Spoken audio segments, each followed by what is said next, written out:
we have all these fun Greek letters running through our media. So can you talk to me a little bit about how, if you know, how the virus is mutating the specific one, why it's mutating, what that means for us? Just kind of give us a rundown on what mutations for this virus are, and what do they all mean? So I think the most important takeaway here is that viruses will mutate. It is what they do. And mutation in and of itself isn't really a problem. It's where our problem comes up is you don't want to give the virus a statistically large chance to find the right mutation. So essentially what these mutations are, the ones that the variants of concern, variants of interest, are ones that help the virus better infect us, better transmit, better operate. And it can only find those essentially by rolling the dice. And it rolls the dice every time it infects a new person, every time it infects a new cell, which is part of the reason we so strongly recommend vaccination and stopping transmission.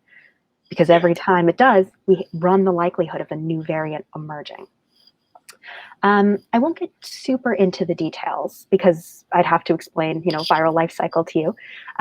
But essentially, the way most of these mutations are working is that it's better enabling this kind of lock and key between the virus spike protein, and your cell. And that better fit means that it's a higher likelihood of being able to enter and infect. There are slightly different mechanisms for each of the different mutations. Also keep in mind that people are studying this right now. And, we don't necessarily know exactly which pieces of it it's affecting. But I think the really important thing to keep in mind is that with increased transmission, we are looking at increased likelihood of variants. Right. And again, whatever the percentage is, however low it is, right? I mean, we're talking about a virus that has gone through tens of millions of people, right? So even if the number is really, really tiny, you get to a point where eventually you're going to have a mutation, right? Even if it mutates like 0.001% of the time, it only takes 1 million people for... And it doesn't. It mutates quite a lot. Right, but even if that was the number, right? Even if it was that low, and it isn't, just to clarify, but even if it was, it only has to get through 1 million people. And at this point, it has infected tens of millions of people. So even if we were relying on that number, we have tens of variants, right? And obviously, some of them will be these variants of concern. You did mention variants of concern and variants of interest. I would love you to talk about what that means, and then translate some of the Greek alphabet soup that we are getting out of our public health officials. Yes, so I will start with the Greek alphabet first, because the purpose of the Greek alphabet was that originally these variants were being referred to by where they were first identified. And this is importantly not where they first came from, because we don't inherently know. This is, so for instance, you heard of the UK variant, you heard of the South African variant, you heard of the Brazil variant. And, the WHO was worried about the fact that it's not great to refer to viruses from where they first were discovered, because that can lead to, discrimination and bias. And lots of xenophobia. Of course.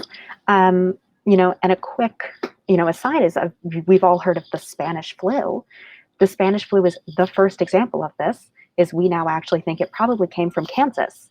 It was just that it was called, and many of you might know this, is it was called the Spanish flu because during World War I, Spain was a neutral country. It was one of the only countries that was willing to report that people were sick. And so it was first detected in Spain. So that's why you're hearing alpha, beta, gamma, delta, is those are just the order in which we identified them. So that's kind of what that means. It just means 1, 2, 3, 4. And you might now be hearing lambda, because the variants will just keep coming. So before we move on to the second part of the question, I do just want to ask, so, we've heard of delta plus, right? So do the pluses and minuses mean things? Is there a specific, what does it mean that we're adding other symbols to our Greek letters? Yeah, so I'm not quite as familiar with the specific differences between delta and delta plus. I haven't looked into the virology of it.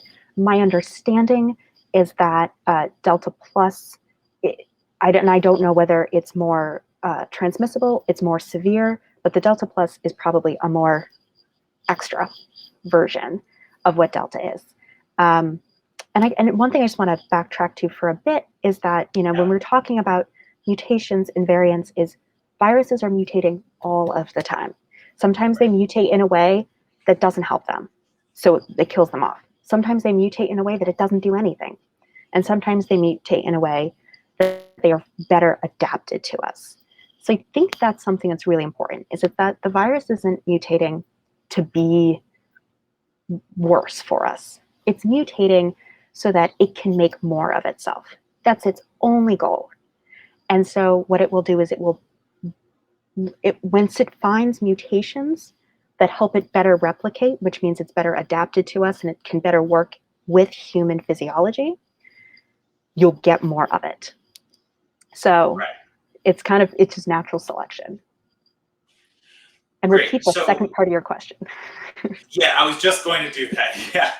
I'm glad one of us remembered to do that. So talk about what a variant of concern is. What was the other word you used? Variant of interest. Variant of interest. And while you're doing that, if you don't mind, just talk to us a little bit about who makes those delineations and why. Yes. My understanding is that this all comes from the WHO, the World Health Organization. So they identify variants of concern, variants of interest, and they kind of make that distinction between them. So variants of concern are the alpha, beta, gamma, delta, and now lambda.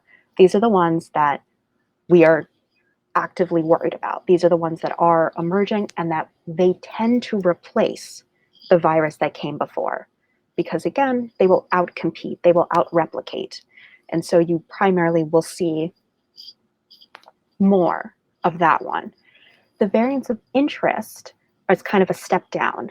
Those are the variants that the WHO is watching. They are monitoring to see if they become variants of concern. So how we identify these is that we're sequencing these viruses all the time, constantly. Some countries are better at it than others. And every time they collect a sample, they will send it for sequencing. And what they do is that they monitor those tests and they go, was this delta? Is this one that we haven't identified? Is this an original? And that's how they really keep track of which viruses we're seeing where.